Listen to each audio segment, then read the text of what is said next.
for IP. A couple of questions. I have a question for IP.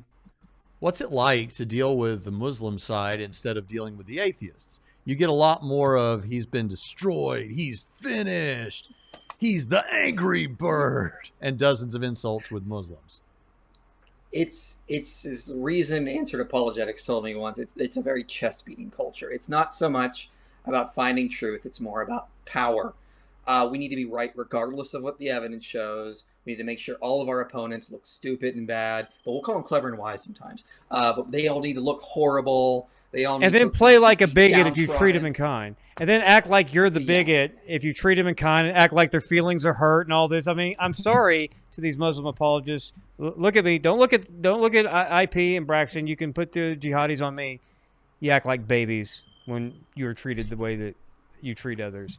It's effeminate. It's a chest beating culture. I've seen them try literally anything to defend these weird Islamic apologetic arguments. Just insanity. Like trying to say that the Old and New Testament prophesies of Muhammad, and it's like there is no Hebrew scholar that did not start as a Muslim, that did not come to this conclusion. No one comes to this ridiculous conclusion. So I find it I find it incredibly, their arguments incredibly unconvincing.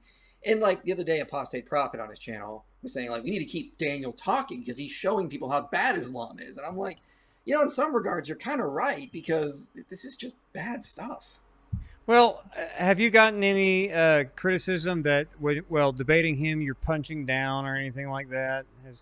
Has anyone tried to say you should have debated this so and so instead of that guy and all of that?